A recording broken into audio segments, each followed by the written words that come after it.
Pagi itu matahari baru saja menyingkap kabut tipis yang menyelimuti desa. Udara masih terasa lembab, aroma tanah basah selepas hujan malam menempel di hidung. Magnini melangkah keluar dari rumah sederhana yang sudah lama menjadi saksi hidupnya. Keranjang anyaman bambu tergantung di lengannya, siap diisi dengan sayur, ikan, dan rempah-rempah untuk kebutuhan memasak hari itu. Meski rambutnya telah memutih, semangatnya tetap kokoh. Baginya, berbelanja ke pasar tradisional adalah rutinitas yang tidak hanya sekadar membeli barang, melainkan juga kesempatan untuk bercengkrama dengan pedagang yang sudah dikenalnya bertahun-tahun. Langkah kakinya mantap menyusuri jalan kecil menuju pasar. Sepanjang perjalanan, suara ayam berkokok dan anak-anak berlari riang menambah semarak pagi. Magnini tersenyum tipis, merasa damai meski hidupnya sederhana. Namun jauh di dalam hati, ada sedikit kegelisahan. Ia sering mendengar cerita tentang seseorang yang berkeliaran di pasar, menakut-nakuti pedagang dan mengaku sebagai polisi. Sosok itu terkenal kejam, sering merampas uang dan tidak segan menggunakan kekerasan. Ketika Magnini tiba di pasar, suasana ramai langsung menyambutnya. Pedagang berteriak menawarkan dagangan, aroma bawang merah bercampur dengan wangi daun pisang dan ikan asin memenuhi udara. Orang-orang berlalu lalang, menawar harga, ada yang tertawa, ada pula yang berwajah letih. Meski demikian, bayang-bayang ketakutan terlihat samar di wajah para pedagang. Seolah ada sesuatu yang menahan kegembiraan pasar. Magnini mencoba mengabaikan perasaan aneh itu. Ia berhenti di sebuah lapak sayur, menawar seikat kangkung, lalu berpindah ke pedagang ikan untuk membeli bandeng segar. Senyum ramahnya selalu ia tunjukkan, membuat pedagang merasa dihargai. Namun di tengah suasana biasa itu, beberapa orang terlihat menoleh gelisah ke arah jalan besar pasar, seperti menunggu kedatangan seseorang yang mereka takuti. Sesaat kemudian, keheningan tiba-tiba merayap. Suara pedagang yang tadi riuh mendadak mereda. Beberapa pembeli buru-buru beranjak pergi. Magnini merasakan hawa berbeda, seperti ada bayangan gelap yang menyelimuti pasar. Jantungnya berdegup lebih cepat, meski ia belum tahu penyebabnya. Keranjang di tangannya terasa lebih berat, seolah menandakan firasat buruk. Langkah kaki berat terdengar mendekat. Dari arah pintu pasar muncul sosok lelaki berbadan besar dengan seragam polisi kusut yang terlihat tak pantas. Wajahnya penuh bekas luka, matanya tajam menyapu kerumunan. Dialah Ibnu, orang yang sering disebut-sebut warga. Preman yang menyamar sebagai aparat, menjadikan seragam sebagai tameng untuk menindas rakyat kecil. Suasana pasar semakin kaku. Beberapa pedagang menundukkan kepala, pura-pura sibuk mengatur dagangan. Ada yang menarik anaknya menjauh, ada pula yang memilih mengunci mulut rapat-rapat agar tidak menarik perhatian. Hanya Magnini yang berdiri di sana, tak menyadari bahwa langkahnya akan segera berhadapan langsung dengan sumber teror itu. Ibnu melangkah dengan congkak, sepatu botnya menghentak lantai pasar yang basah. Ia menebar tatapan merendahkan kepada setiap orang yang ditemuinya. Mulutnya mengeluarkan gumaman kasar, seperti sedang mencari sasaran untuk dipermainkan. Mata itu akhirnya berhenti pada Magnini, yang sedang memungut sayur yang hampir jatuh dari keranjang. Magnini merasakan tubuhnya merinding. Ia tahu dirinya telah diperhatikan. Pandangan itu membuatnya sulit bernapas, seperti ada beban besar menekan dadanya. Dalam hati ia hanya bisa berdoa agar pagi itu berjalan lancar. Namun sayang, takdir justru sedang menuntunnya ke dalam pusaran bahaya yang tak terduga. Ibnu berdiri tegak di tengah keramaian pasar, wajahnya penuh kesombongan. Seragam lusuh yang menempel di tubuhnya hanya menjadi topeng untuk menakut-nakuti. Orang kecil, semua tahu ia bukan polisi sungguhan, melainkan preman yang gemar memeras dan merampas hasil jerih payah pedagang.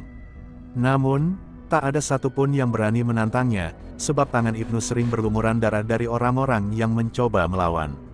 Langkahnya perlahan mendekat ke arah Magnini. Pandangan tajam itu menusuk seperti belati, membuat wanita tua itu semakin kaku. Keranjang belanja di tangannya gemetar, sayur kangkung hampir terlepas dari genggaman. Pedagang di sekitar hanya bisa saling pandang, seolah memberi isyarat agar Magnini berhati-hati. Mereka tahu betul, siapapun yang jadi perhatian Ibnu pasti akan celaka. Ibu tua, suara Ibnu terdengar serak dan kasar, membuat bulu kuduk berdiri. Belanja banyak sekali ya, jangan-jangan ibu bawa uang banyak. Sini, saya periksa, siapa tahu ada barang terlarang. Bibirnya menyeringai, memperlihatkan gigi kuning dan tatapan yang penuh ejekan. Magnini mencoba melangkah mundur, tetapi Ibnu menghalangi dengan tubuh besarnya. Nafasnya berbau alkohol, menyapu wajah Magnini yang semakin pucat. "Jangan lari, Bu. Kalau Ibu lari, saya bisa tahan Ibu. Ingat, saya ini polisi," katanya sambil menepuk-nepuk lambang kepolisian di seragam lusuhnya. Para pedagang hanya bisa menunduk, pura-pura sibuk, karena ketakutan membuat mereka tak berani membantu. Saya cuma belanja untuk masak, Pak," suara Magnini bergetar. Keranjang di tangannya terayun, hampir terjatuh. Wajahnya penuh rasa takut, tapi ia berusaha menahan agar tidak menangis. Namun Ibnu tak peduli, ia justru tertawa keras, menimbulkan gema yang membuat pasar semakin tegang. "Kalau cuma masak, ngapain bawa uang banyak?" Ibnu merampas keranjang Magnini, isinya ditumpahkan ke lantai. Sayur, cabai, dan ikan berhamburan, diinjak-injak orang yang berlari menjauh. Magnini menjerit kecil, tapi suara itu tenggelam dalam tawa keji Ibnu yang makin puas melihat ketakutannya. Beberapa orang mencoba menghentikan langkah untuk membantu, tapi seketika mengurungkan niat ketika Ibnu melotot tajam. Ia terkenal tak segan menghajar siapapun yang ikut campur. Suasana pasar yang biasanya penuh riuh kini berubah mencekam. Hanya suara jantung Magnini yang berdetak keras, seakan menunggu malapetaka berikutnya. Air mata mulai menetes dari mata tua itu. Ia merasa tubuhnya lemah, kakinya bergetar hebat. Dalam hatinya, Magnini tahu ia tak akan mampu melawan sosok sebesar Ibnu. Satu-satunya yang ia pikirkan hanya satu, anaknya, Ambar. Dengan tangan gemetar, ia merogoh saku kebayanya, mencari ponsel kecil yang sering ia simpan. Jemarinya bergetar hebat saat mencoba menekan nomor. Di tengah kepanikan, Magnini berhasil menghubungi anaknya. Suaranya parau, nyaris tak terdengar jelas di keramaian. "Ambar, nak, tolong Ibu, ada orang jahat di pasar," lirihnya, sebelum ponselnya dirampas kasar oleh Ibnu. Namun terlambat, panggilan itu sudah tersambung. Dan di seberang sana, telinga seorang prajurit muda mendengar jeritan ibunya yang penuh ketakutan. Magnini menatap kosong keranjang belanjaannya yang kini berserakan di lantai pasar. Sayur dan ikan yang tadi ia beli dengan penuh semangat kini diinjak-injak orang yang panik menjauh. Hatinya terasa perih, bukan karena barang belanjaannya rusak, melainkan karena rasa terhina yang begitu dalam. Ibnu berdiri di depannya dengan tawa mengejek, seolah menertawakan kelemahan seorang ibu tua yang tak berdaya. "Lihat tuh, semua jadi kotor. Percuma Ibu belanja kalau akhirnya cuma terbuang," ucap Ibnu sambil menendang seekor ikan bandeng yang tergeletak di tanah. Setiap kata-katanya seperti cambuk yang memukul perasaan Magnini. Tubuhnya bergetar, napasnya terengah, seakan udara di sekitar semakin menipis. Pedagang-pedagang di sekitar hanya bisa menunduk. Mereka ingin menolong, tetapi rasa takut mengekang langkah mereka. Semua tahu, siapapun yang berani menentang Ibnu akan berakhir babak belur, bahkan bisa hilang entah kemana. Suasana pasar mendadak senyap, hanya suara tawa kasar Ibnu yang terdengar jelas, memecah keheningan. Magnini menggenggam tangannya sendiri, berusaha menahan ketakutan. Namun tubuhnya tak mampu menyembunyikan kegelisahan. Air matanya jatuh bercucuran, mengalir di pipi yang mulai keriput. Ia merasa benar-benar sendirian, meski dikelilingi banyak orang. Ketika Ibnu mendekat lebih dekat, bayangan tubuh besarnya membuat Magnini nyaris jatuh terduduk. "Sudah tua kok masih berani belanja sendirian. Harusnya di rumah saja, biar anakmu yang keluar," ujar Ibnu dengan nada penuh penghinaan. Tangannya terulur ke arah bahu Magnini, mencengkeram kasar hingga wanita tua itu meringis kesakitan. Beberapa orang di sekitar mulai bersuara lirih, namun cepat terdiam saat Ibnu melirik dengan garang. Hati Magnini seakan runtuh. Ia hanya bisa berdoa dalam hati, berharap keajaiban datang. Ia tahu, satu-satunya harapan hanyalah anaknya. Panggilan telepon yang tadi sempat tersambung menjadi sumbu harapan terakhir. Meski ponselnya sudah dirampas, ia yakin Ambar mendengar cukup banyak untuk memahami bahwa ibunya sedang dalam bahaya besar. Ibnu semakin menjadi-jadi. Ia mendorong tubuh Magnini hingga wanita tua itu hampir tersungkur ke tanah. Keranjang belanja yang sudah kosong kini terlempar jauh, menghantam meja pedagang hingga terjatuh. Suara pecahan piring dan gelas terdengar, menambah hiruk-pikuk pasar yang berubah menjadi panggung ketakutan. Magnini terisak, tubuhnya gemetar hebat. Ia sudah tidak sanggup lagi menahan rasa takut yang menguasai seluruh dirinya. Namun di sela tangisnya, ia masih berusaha berbisik dalam hati, "Ambar, cepatlah datang, ibu tidak kuat lagi." Doa itu terus bergema di batinnya, menjadi cahaya tipis di tengah kegelapan. Di kejauhan, suara langkah cepat mulai terdengar. Warga yang menepi menoleh ke arah pintu pasar. Harapan samar mulai muncul di mata mereka. Dan di balik kerumunan itu, sesosok perempuan muda dengan wajah tegas dan mata tajam mulai berlari, menyibak keramaian. Ambar telah datang, terpanggil oleh jeritan hati seorang ibu. Ambar berlari cepat menyusuri lorong pasar, jantungnya berdetak kencang. Suara tangisan ibunya yang terdengar lewat telepon masih terngiang jelas di telinganya. Setiap langkah membawanya semakin dekat pada sumber kekacauan. Pandangan orang-orang yang panik semakin menegaskan bahwa sesuatu yang buruk memang sedang terjadi. Sorot matanya berubah tegas, seperti seorang prajurit yang bersiap masuk medan perang. Kerumunan orang mulai membuka jalan saat melihat Ambar datang. Mereka mengenalinya, gadis muda yang gagah meski parasnya cantik. Sebagai prajurit TNI, Ambar sudah sering membantu warga desa ketika ada masalah. Kini, semua berharap keberaniannya mampu menghentikan teror yang sudah terlalu lama bercokol di pasar itu. Di tengah lapangan pasar, Ambar akhirnya melihat ibunya. Magnini terhuyung, wajahnya basah oleh air mata, bahunya masih dicengkeram kasar oleh Ibnu. Pakaian Magnini kusut, sebagian belanjaannya berserakan di tanah. Pemandangan itu membuat darah Ambar mendidih. Tak ada yang lebih menyakitkan baginya selain melihat ibunya dipermalukan di hadapan orang banyak. "Lepaskan ibu saya," suara Ambar menggelegar, memecah keheningan pasar. Semua orang menoleh ke arahnya. Ibnu terdiam sesaat, lalu menoleh dengan tatapan mengejek. Senyum miring tersungging di wajahnya, seolah kedatangan Ambar hanyalah hiburan baru. "Oh, jadi ini anakmu, Bu. Cantik sekali, tapi kelihatannya sok berani," ucap Ibnu dengan nada melecehkan. Ia melepaskan cengkeramannya sebentar, lalu melangkah maju menghadapi Ambar. Para pedagang menahan napas, menyadari bahwa bentrokan besar tak bisa lagi dihindari. Magnini berusaha meraih tangan anaknya, tetapi Ambar segera menenangkan dengan tatapan lembut. "Ibu tenang saja, sekarang Ambar di sini," katanya pelan, namun penuh ketegasan. Kata-kata itu memberi kekuatan baru pada Magnini, meski rasa takut masih menyelimuti dirinya. Ibnu semakin mendekat, tubuhnya menjulang besar di hadapan Ambar. "Tentara perempuan rupanya, hahaha, mari kita lihat apa kau bisa lebih tangguh daripada mulutmu," ujarnya sambil menepuk-nepuk dadanya sendiri. Tawa kasarnya menggema, memancing kemarahan Ambar yang berusaha tetap tenang. Ambar menggenggam erat kedua tangannya, bersiap menghadapi apapun yang akan datang. Ia sudah berlatih bertahun-tahun untuk menghadapi situasi sulit, namun kali ini taruhannya jauh lebih besar, kehormatan ibunya. Di sekitarnya, pasar yang biasanya penuh tawar-menawar kini berubah menjadi arena sunyi yang menanti pertarungan.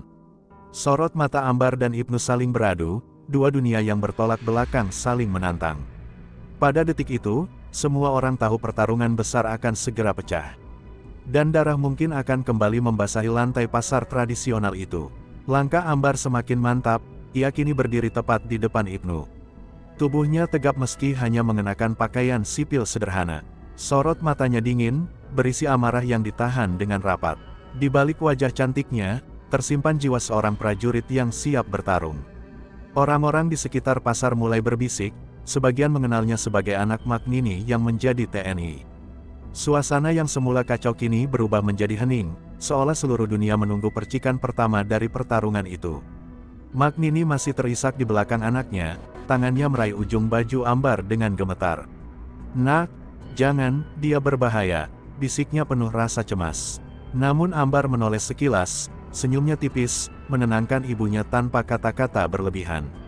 Hatinya mengeras, tekadnya bulat, ia tidak akan membiarkan siapapun menyentuh ibunya lagi. Ibnu melangkah maju, menatap Ambar dengan tatapan penuh ejekan. "Kau ini siapa berani-beraninya melawan aku? Perempuan saja sok jagoan, apa karena seragammu?" "Hah!" Ia menepuk-nepuk lambang kepolisian lusuh di dadanya, lalu tertawa keras. Tawa itu membuat para pedagang semakin meringkuk ketakutan, tapi juga menambah keberanian Ambar untuk berdiri lebih kokoh. "Seragammu hanyalah kedok untuk menipu rakyat kecil," suara Ambar lantang, membuat beberapa pedagang mulai mengangkat kepala. "Kau bukan polisi, kau cuma preman pengecut yang menindas orang lemah."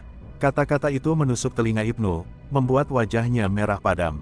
Mulutnya terkatup rapat, lalu menyeringai, seolah siap menerkam kapan saja. Magnini bergetar mendengar keberanian anaknya, namun sekaligus merasa takut. Ia tahu betul betapa beringasnya Ibnu, sudah banyak pedagang yang babak belur karena ulahnya. Namun melihat Ambar berdiri tegak, tubuhnya terasa sedikit lega. Setidaknya, kali ini ia tidak sendirian menghadapi monster pasar itu.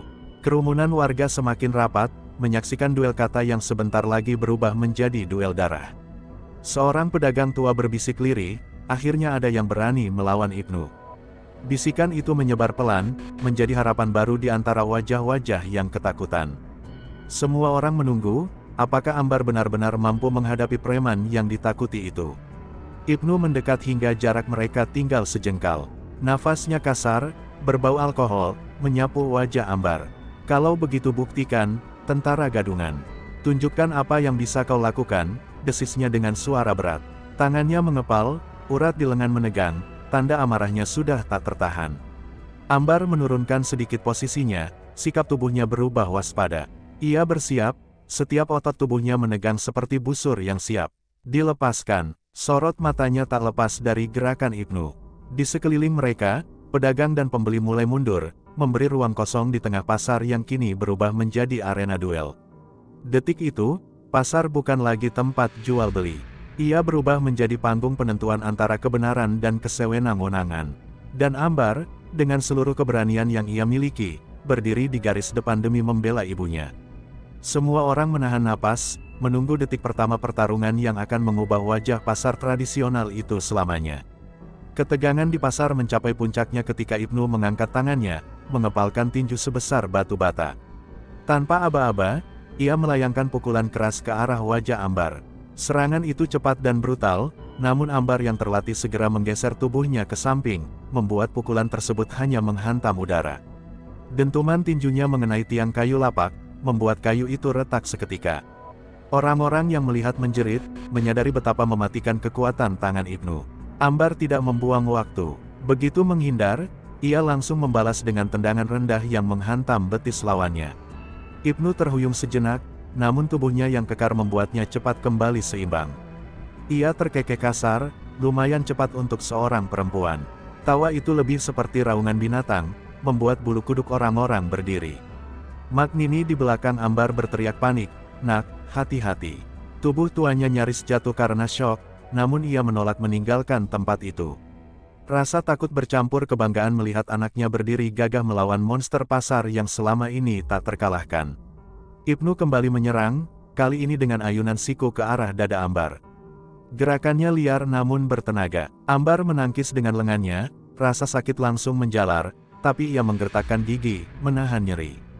Dengan gesit, Ambar membalas dengan pukulan lurus ke rahang lawannya. Kepala Ibnu terhempas ke samping, ludah bercampur darah memercik keluar dari mulutnya. Sorak kaget terdengar dari para penonton. Amarah Ibnu semakin membara. Ia meraung, lalu meraih meja pedagang terdekat dan melemparkannya ke arah Ambar. Meja kayu itu terhempas, menabrak beberapa dagangan hingga sayur mayur berhamburan. Ambar melompat ke samping, tubuhnya berguling cepat sebelum kembali berdiri tegak. Gerakannya lincah, membuat banyak orang terkagum sekaligus lega. "Dasar pengecut, menggunakan seragam untuk menutupi keberingasanmu," seru Ambar lantang, suaranya menyalakan keberanian yang sempat padam di hati para pedagang. Kata-kata itu bagaikan cambuk, memicu sorak kecil dari kerumunan yang tadinya hanya berani diam. Ibnu mendengus, matanya merah menyala. Ia kembali menerjang, kali ini dengan tinju ganda ke arah kepala Ambar. Tubuhnya yang besar bergerak cepat, membuat tanah bergetar saat ia melangkah. Ambar menunduk, lalu menghantam perut Ibnu dengan lututnya. Suara benturan keras terdengar, membuat lawannya terhuyung mundur dengan wajah terlipat menahan sakit. Kerumunan pasar yang semula tegang kini mulai bersorak pelan, seperti menemukan kembali harapan. Mereka melihat dengan mata kepala sendiri, seorang perempuan muda mampu menandingi preman yang selama ini mereka anggap tak terkalahkan. Beberapa pedagang bahkan mulai berteriak memberi semangat, meski masih takut jika Ibnu benar-benar mengamuk. Ambar berdiri tegak, napasnya teratur meski keringat sudah mulai menetes di pelipis. Ia menatap Ibnu yang kini berdiri dengan dada naik turun penuh amarah. Pertarungan baru saja dimulai, namun pasar sudah berubah menjadi arena duel sengit. Dan darah pertama sudah hampir jatuh, hanya menunggu serangan berikutnya. Suasana pasar pagi itu berubah muram. Para pedagang yang biasanya riuh dengan tawar-menawar kini menatap penuh cemas. Ibnu, sosok yang mengaku polisi itu, kembali berjalan congkak di lorong sempit. Wajahnya menegang, sorot matanya liar, seolah mencari mangsa untuk melampiaskan kekuasaan semuanya. Orang-orang memilih menunduk, tak berani menatap. Mereka tahu, sekali salah bicara, maka akan jadi sasaran amuknya. Magnini yang baru saja membeli cabai dan bawang mendadak disergap dari belakang.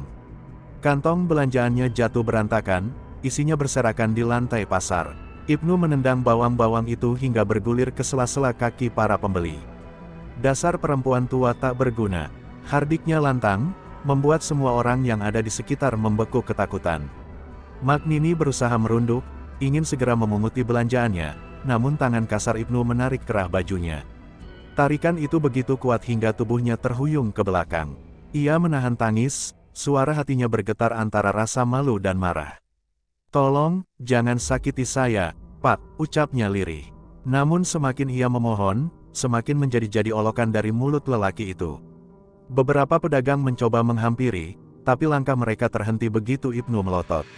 Aura bengisnya membuat siapapun ciut. "Berani ikut campur, kalian semua bisa masuk penjara," ancamnya. Kata-kata itu membuat seluruh pasar seakan terkunci dalam bisu. Tak ada yang berani menolong, meski mereka menyaksikan Magnini begitu terhina.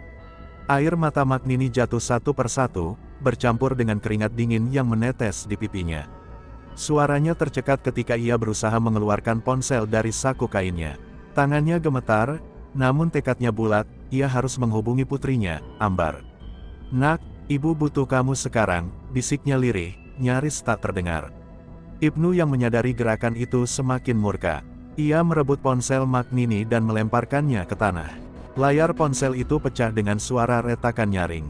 Orang-orang yang melihat hanya bisa menahan napas, ketakutan melihat arogansi lelaki itu. Magnini semakin gemetar, tubuhnya limbung, hampir terjatuh. Namun tanpa disangka, bel berdering nyaring dari warung telepon di sudut pasar.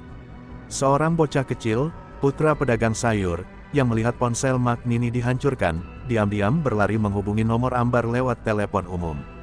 Bocah itu menatap ke arah Magnini dengan penuh iba, seakan tahu hanya Ambar yang bisa menyelamatkan keadaan. Sementara itu, Ibnu mulai mendorong Magnini ke dinding pasar, membuatnya terdesak tanpa ruang. Wajah Magnini pucat pasi, napasnya sesak. Pasar yang tadinya penuh kehidupan kini berubah jadi panggung teror. Setiap mata menatap tanpa daya, berharap keajaiban segera datang. Dan di kejauhan, suara deru motor terdengar mendekat dengan cepat. Suara itu bagaikan dentang lonceng penanda perubahan nasib. Seorang wanita berseragam loreng dengan rambut diikat rapi melaju kencang. Dialah Ambar, yang sudah menerima kabar lewat panggilan singkat dari bocah kecil tadi. Tatapan matanya menyala, penuh amarah yang siap meledak. Pertarungan sesungguhnya akan segera dimulai. Pasar tradisional itu berubah menjadi medan tegang yang sunyi sesaat setelah Ambar menendang tubuh salah satu anak buah Ibnu hingga terkapar. Pedagang dan pembeli yang tadinya berkerumun kini bersembunyi di balik lapak dan kios, hanya berani mengintip dengan mata penuh rasa takut sekaligus kagum pada keberanian prajurit muda itu. Ibnu yang berdiri tak jauh dari sana tampak geram, wajahnya merah padam, genggaman tangannya mengepal begitu kuat hingga buku-bukunya memutih. "Kau berani sekali, Ambar. Pasar ini wilayahku," desisnya penuh amarah. Ambar berdiri tegak, seragam olahraganya basah oleh keringat, namun sorot matanya tajam menembus siapa saja yang berani mendekat. "Wilayahmu? Kau pikir rakyat bisa ditindas seenaknya hanya karena kau menyamar sebagai polisi gadungan?" Suaranya menggelegar, membuat beberapa orang yang bersembunyi merasa dadanya bergetar. Ambar tidak hanya sekadar membela ibunya, ia merasa harga dirinya sebagai prajurit TNI perempuan sedang dipertaruhkan.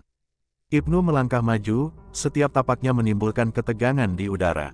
Dua anak buahnya yang masih mampu berdiri kembali merapat, walau terlihat ragu.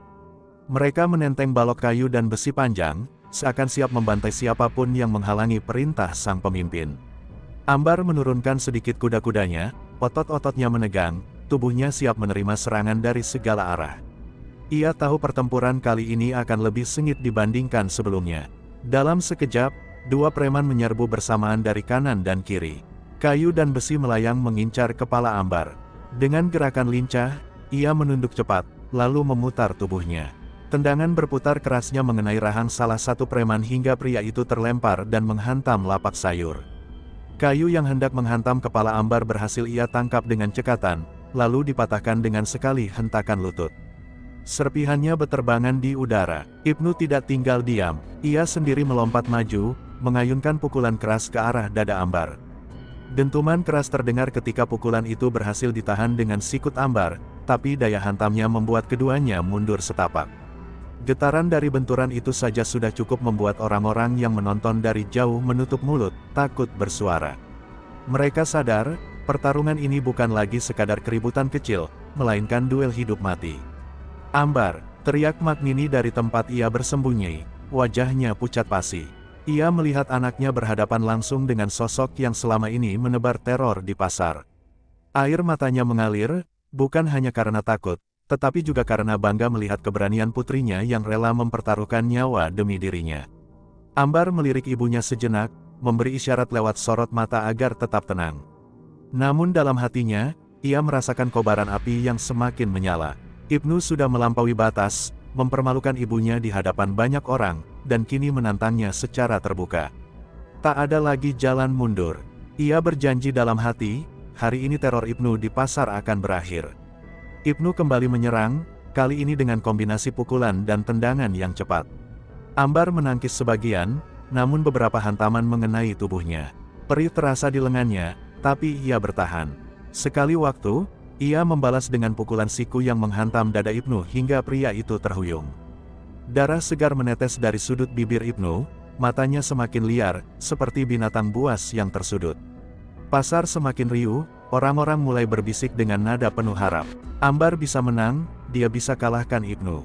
Gumam beberapa pedagang dengan suara bergetar. Harapan itu menular, menjelma menjadi energi yang menambah keberanian Ambar. Ia berdiri tegak lagi, meski tubuhnya mulai terasa nyeri. Pertarungan baru saja dimulai, dan Ambar bersiap mengeluarkan seluruh kemampuan terbaiknya untuk mengakhiri dominasi Ibnu sekali untuk selamanya. Pagi itu langit tampak mendung, seakan menandai badai yang akan segera meledak di hati Nara. Sejak semalam, ia tidak bisa memejamkan mata. Ingatan tentang hinaan polisi yang arogan, ancaman Komandan Haris, serta bayangan keluarganya yang menunggu dengan penuh harap, bercampur menjadi satu dalam pikirannya. Ia berdiri di depan jendela rumah kontrakannya, menggenggam erat gagang pisau kecil yang selama ini selalu ia sembunyikan di bawah kasur. "Aku tidak boleh mundur, aku harus melawan," batinnya bergemuruh. Di pasar, kabar tentang perkelahian Nara dengan oknum polisi terus menjadi perbincangan. Para pedagang, tukang becak, bahkan ibu-ibu yang belanja sayur ikut berbisik-bisik. Ada yang kagum pada keberaniannya, ada pula yang khawatir hidup Nara tak akan lagi tenang. Namun bagi Nara, semua cibiran dan kekhawatiran itu sudah bukan hal yang penting. Ia merasa harga dirinya sudah diinjak terlalu jauh, dan hanya satu jalan yang tersisa, menghadapi mereka dengan segala kekuatannya.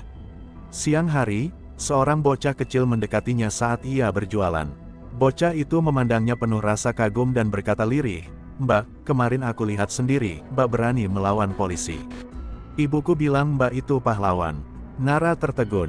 Ucapan polos itu menusuk hatinya, mengingatkannya bahwa perjuangannya bukan hanya soal dirinya sendiri, tetapi juga untuk orang-orang kecil yang setiap hari jadi korban kesewenang-wenangan. Namun, di sisi lain, bayangan gelap mulai datang. Seorang kenalan dari dalam kepolisian diam-diam mendekati Nara, memberi kabar bahwa ia sudah masuk daftar hitam. "Mereka bisa saja menangkapmu malam ini, atau bahkan membuatmu hilang tanpa jejak," bisiknya. Wajah Nara pucat, tapi tatapan matanya mengeras. Ia tahu konsekuensi besar sedang menantinya. Malam itu, ketika lampu-lampu jalan mulai padam satu persatu, langkah 10 orang berpakaian sipil menyusuri gang menuju kontrakan Nara. Derap kaki mereka terdengar berat, membawa aura ancaman. Nara yang sudah siap dengan sebilah besi di tangannya, menunggu dengan dada berdebar kencang. Hawa dingin bercampur keringat dingin mengalir di pelipisnya, membuat malam itu serasa lebih panjang dari biasanya. Begitu pintu kontrakannya didobrak, teriakan kasar menggema. "Nara, kau ikut kami sekarang juga." Salah seorang berwajah bengis mencoba menarik tangannya, namun Nara menepis dengan sekuat tenaga.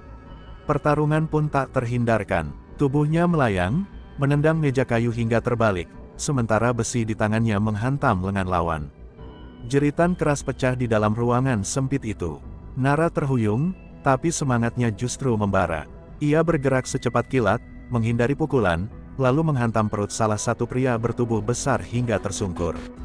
Darah mulai menetes dari pelipisnya sendiri akibat benturan, namun rasa sakit itu seakan tak ia hiraukan. Ia sadar, ini adalah ujian hidup dan mati. Tetapi jumlah lawan terlalu banyak.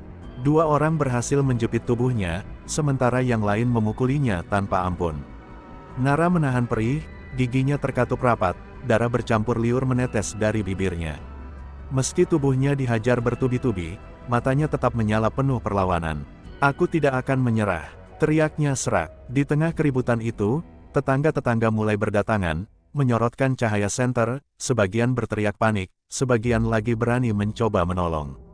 Suasana malam berubah mencekam, seakan menjadi saksi bahwa perlawanan Nara bukan sekadar persoalan pribadi. Ini sudah menjadi simbol bahwa rakyat kecil tidak akan selamanya diam diinjak-injak oleh penguasa dan aparat yang sewenang-wenang. Malam itu langit Cirebon tampak muram. Angin membawa aroma asin dari laut, bercampur dengan bau darah yang masih membekas di pasar siang tadi.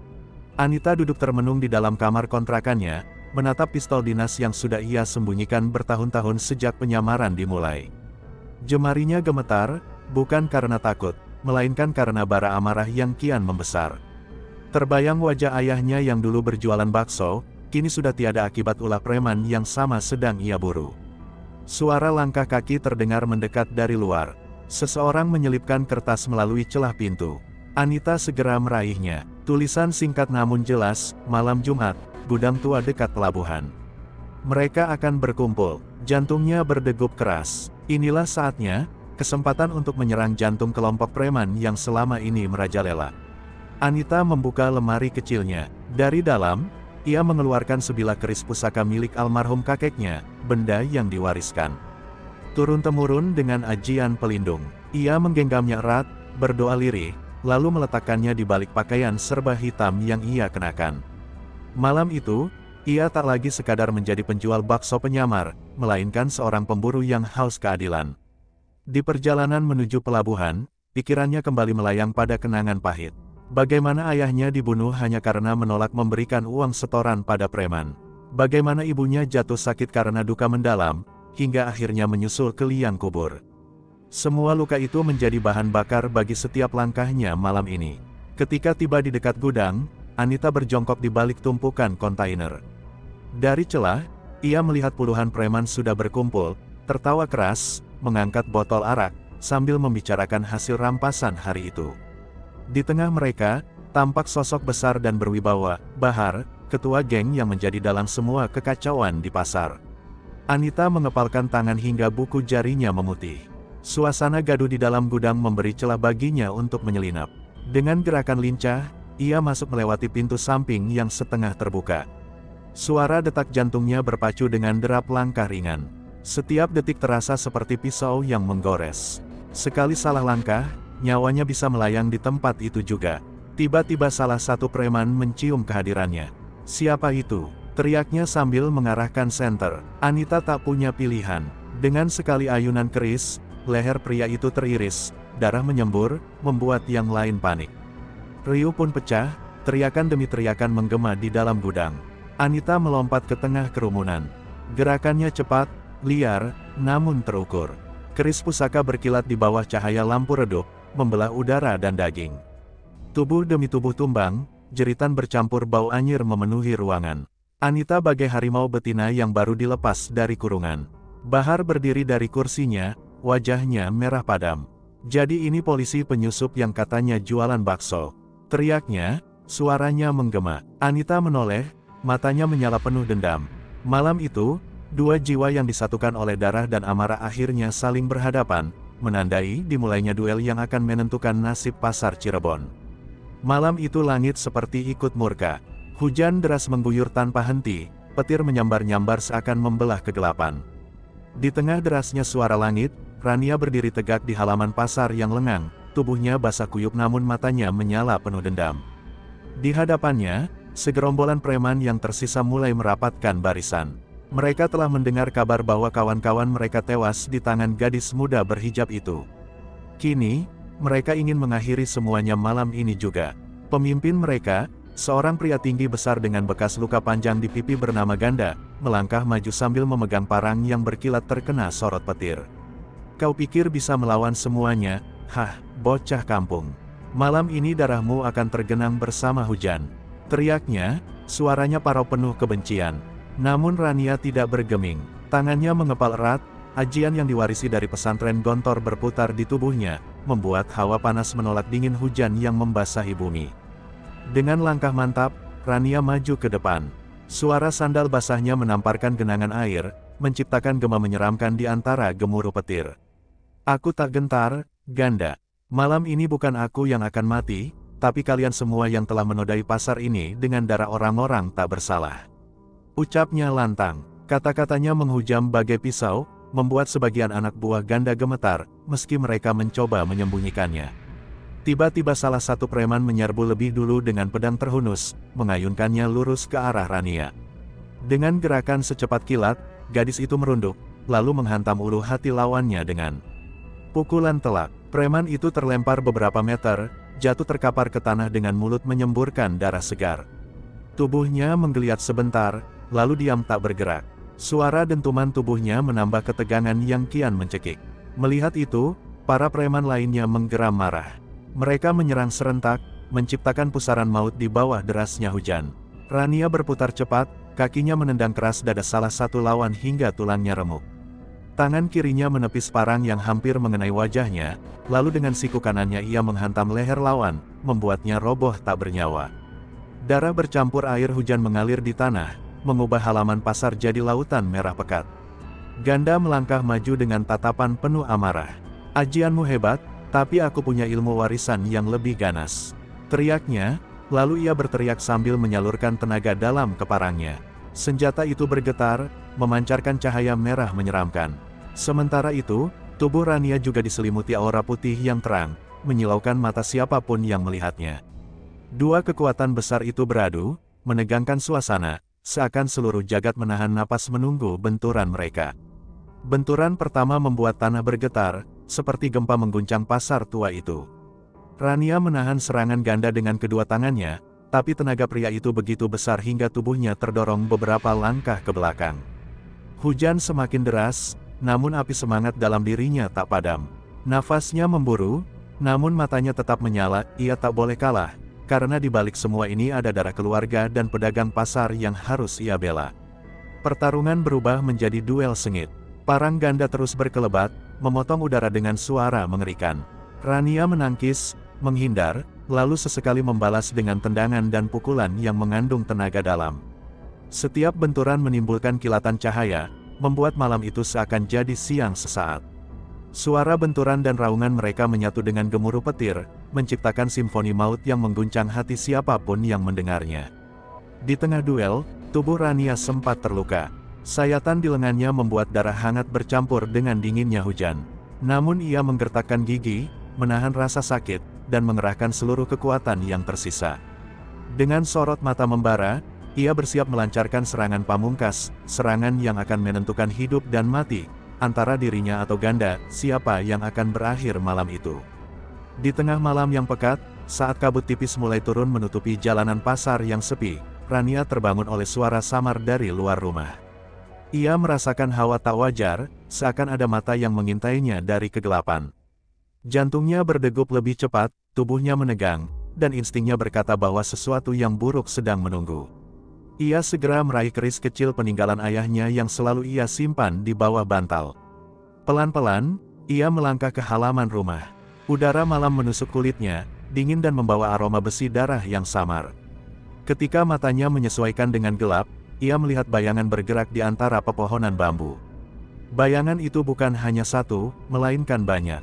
Suara tawa rendah yang penuh ejekan menyelinap masuk ke telinganya.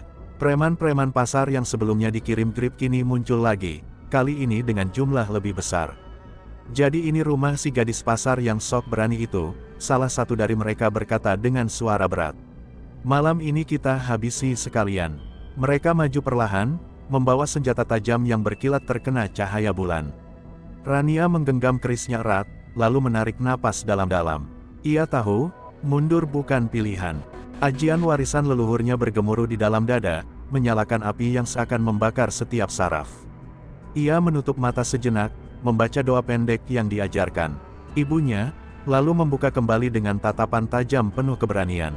Pertarungan pun pecah. Dua orang pertama menyerang bersamaan dengan parang terhunus. Rania melompat ke samping, tubuhnya meliuk lincah seperti bayangan, lalu menebas tangan salah satu preman hingga senjatanya terlepas.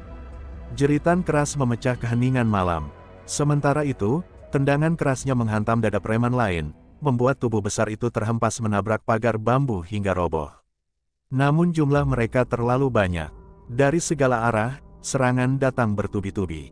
Rania bergerak cepat, tapi luka kecil mulai menghiasi lengannya, darah segar mengalir membasahi kain lusuh yang ia kenakan. Meski tubuhnya mulai melemah, matanya tetap menyala, tak pernah goyah. Ia tahu setiap tetes darah yang keluar adalah harga yang harus dibayar untuk membela kehormatan dan keadilan. Salah satu preman berusaha menyerangnya dari belakang dengan sebilah golok panjang, tapi Rania memutar tubuhnya dengan cepat. Kerisnya melesat menancap ke bahu lawan, membuat pria itu terjungkal ke tanah sambil meraung kesakitan. Darah memercik ke tanah, menghitam di bawah cahaya bulan pucat. Namun di balik kerumunan itu, sosok besar dengan wajah penuh bekas luka muncul perlahan. Dialah Surya, tangan kanan grip yang terkenal sadis dan tak mengenal ampun. Ia menatap Rania dengan senyum licik, seakan ingin bermain-main sebelum benar-benar menghancurkannya. Akhirnya kita bertemu, gadis kecil. Mari kita lihat seberapa lama kau bisa bertahan, ucapnya dengan suara dingin. Rania mengangkat kerisnya yang sudah berlumuran darah, tubuhnya berdiri tegak meski napasnya memburu. Malam itu, di halaman rumah sederhana peninggalan orang tuanya, ia sadar bahwa pertarungan belum selesai, justru baru saja dimulai. Malam kembali larut ketika angin dingin menyapu jalanan pasar yang sepi. Aroma darah yang masih menempel di tanah membuat suasana semakin mencekam. Sari duduk di beranda rumahnya dengan wajah penuh luka dan tubuh yang masih bergetar karena pertarungan sebelumnya. Namun hatinya tidak pernah gentar.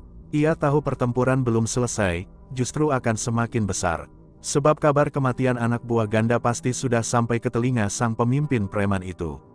Di kejauhan, suara motor berderu keras memasuki gang sempit. 3 motor berhenti di depan rumah Sari, lampu sorotnya menyorot tajam wajahnya. Dari atas motor, preman-preman bertubuh besar turun dengan senyum mengejek. "Hei, perempuan kampungan, kau sudah keterlaluan berani menumpahkan darah anak-anak kami." Ganda marah besar, salah seorang berteriak dengan nada penuh kebencian. Sari berdiri perlahan, tubuhnya memang terasa sakit, tapi matanya menyala dengan api dendam. Ia menggenggam golok berkarat peninggalan ayahnya yang selalu ia sembunyikan. "Jika kalian datang untuk menakutiku, kalian salah besar. Aku tidak akan pernah mundur," katanya tegas, meskipun suaranya serak karena lelah. Para preman itu mendekat sambil mengacungkan senjata tajam. Suasana semakin menegang. Namun sebelum mereka menyerang, seorang pria tua tiba-tiba muncul dari arah gelap. Ia adalah Pak Tarman, tetua pasar yang diam-diam mengenal asal-usul keluarga Sari. Dengan suara berat, ia memperingatkan, "Anak-anak bodoh. Jangan coba-coba melawan darah keturunan Kanuragan.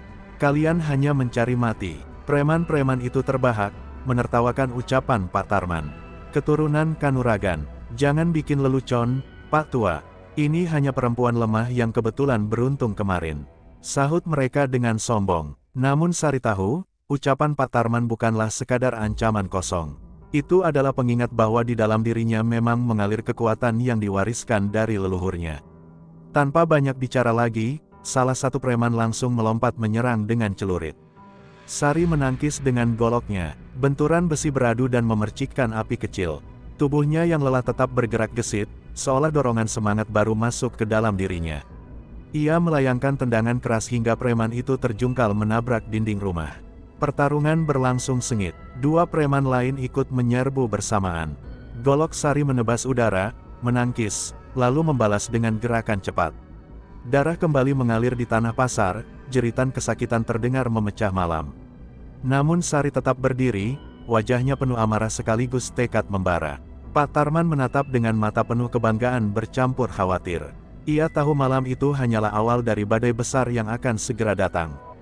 "Sari, kau harus bersiap. Ganda tidak akan tinggal diam. Pertempuran sejati baru saja dimulai, katanya lirih, hampir seperti bisikan doa.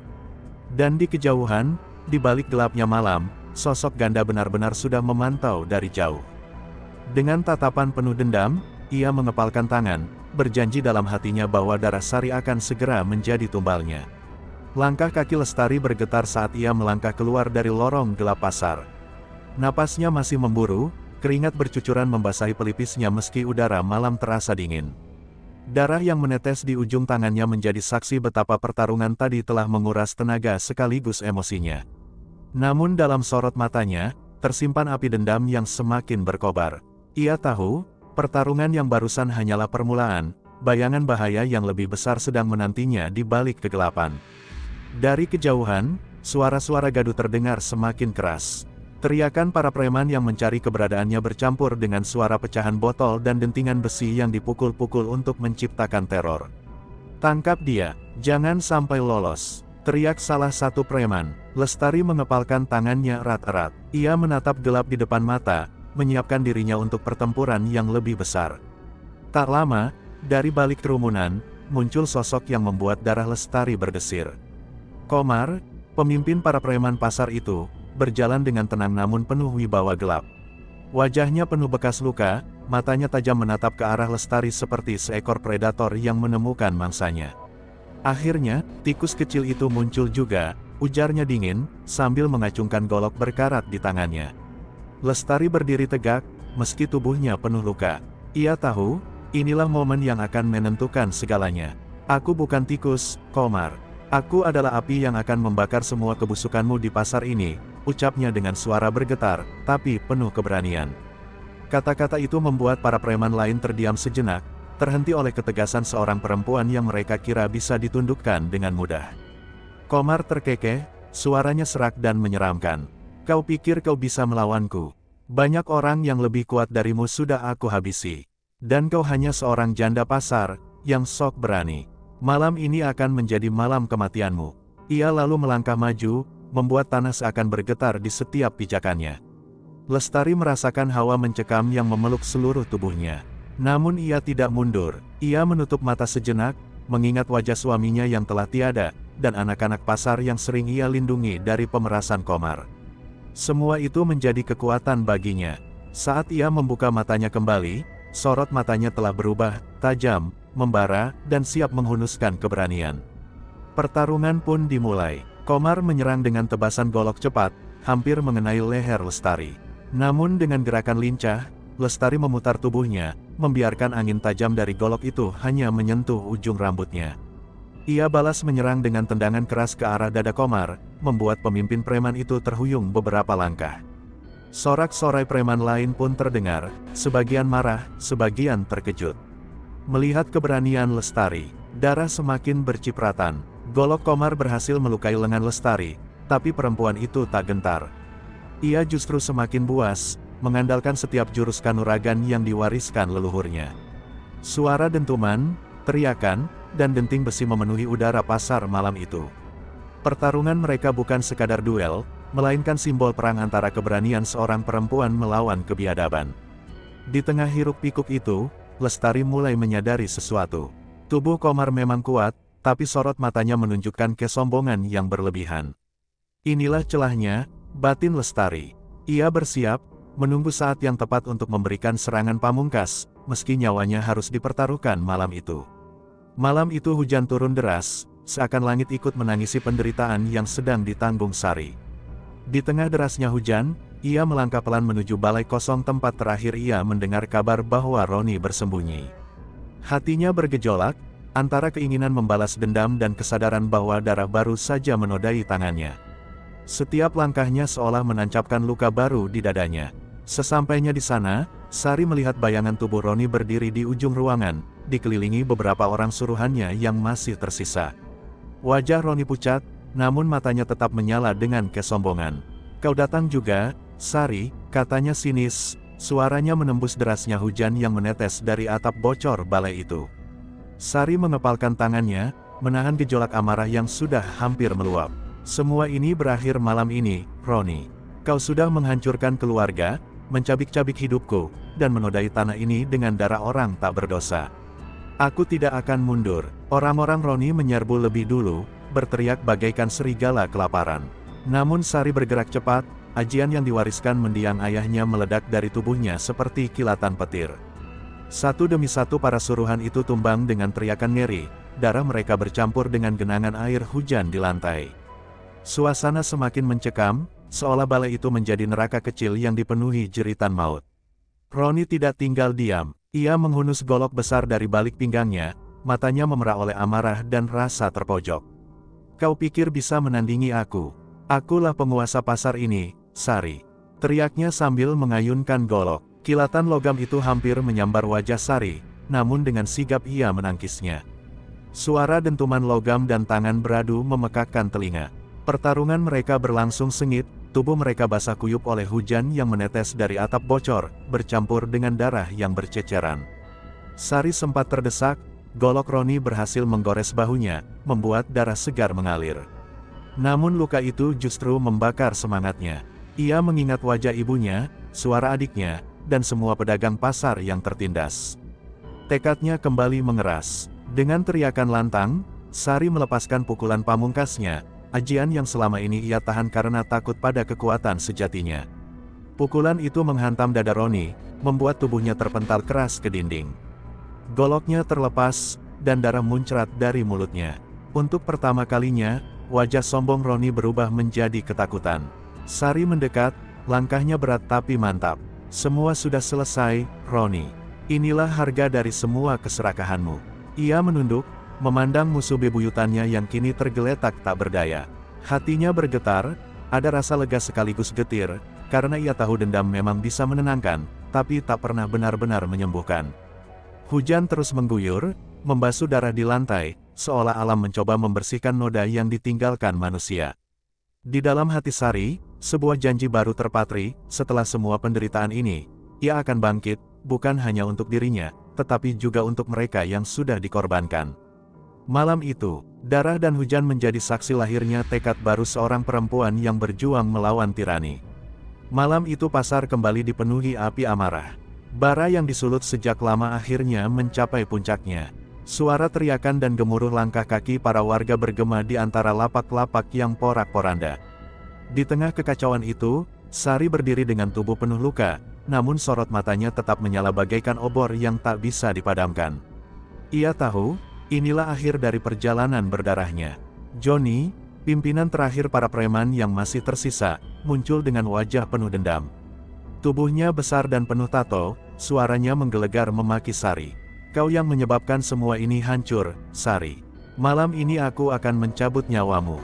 Teriaknya. Sari hanya menggenggam erat tangannya, darah menetes dari jari-jarinya, namun aura keberanian yang memancar darinya membuat warga yang menyaksikan terdiam menahan napas.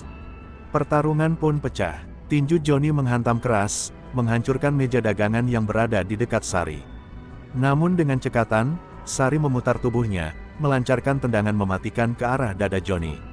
Suara tulang retak terdengar, namun Johnny masih berdiri, mengaum seperti binatang buas. Warga yang menonton berteriak, sebagian berdoa agar Sari mampu bertahan. Johnny semakin brutal, meraih sebuah batang besi yang tergeletak di tanah dan mengayunkannya dengan beringas. Sari hampir saja terkena hantaman itu, namun ia berguling, lalu dengan sekuat tenaga menghantam perut Johnny dengan lututnya. Darah muncrat dari mulut sang preman, namun tatapan penuh kebencian masih terpampang di wajahnya. Kedua tubuh itu bertarung dalam balutan darah, tanah pasar berubah menjadi arena kematian. Sari yang kelelahan nyaris tumbang, tetapi kenangan akan ibunya, akan teman-teman pedagang yang menjadi korban, kembali menguatkan langkahnya. Ia mengerahkan seluruh tenaga terakhir, menghantamkan siku ke rahang Johnny hingga pria itu jatuh berlutut, meraung kesakitan. Dengan teriakan penuh amarah bercampur air mata, Sari mengangkat sebuah pisau dapur yang tergeletak. Dalam sekali tebas, ia menusukkannya ke dada Johnny. Jeritan pria itu menggema keras, tubuhnya terhuyung-huyung lalu tumbang tanpa nyawa. Sunyi seketika menyelimuti pasar, hanya suara napas berat Sari yang terdengar. Warga yang sejak tadi menyaksikan segera berhamburan mendekat. Beberapa menangis, sebagian berteriak lega. Mereka tahu, malam itu adalah akhir dari kekuasaan preman yang sekian lama menindas mereka. Sari berdiri dengan tubuh gemetar, air matanya bercucuran, bukan hanya karena luka fisik, tapi juga karena beban panjang yang akhirnya terlepas. Api dendam yang membakar dirinya kini padam, digantikan keheningan yang menusuk. Sari jatuh terduduk, menatap langit malam penuh bintang. Ia sadar, hidupnya tak akan pernah sama lagi, namun ia juga tahu bahwa darah yang tertumpah malam ini bukan sia-sia, itu adalah tanda kebebasan bagi para pedagang kecil yang selama ini hidup dalam ketakutan. Malam itu, pasar yang penuh darah menjadi saksi lahirnya harapan baru. Warga berjanji menjaga tempat itu, agar tak ada lagi yang berkuasa dengan kekerasan. Dan Sari, meski hatinya penuh luka, akhirnya bisa tersenyum tipis, yakin bahwa pengorbanannya adalah cahaya bagi banyak orang. Jangan lupa untuk like, komen, dan subscribe.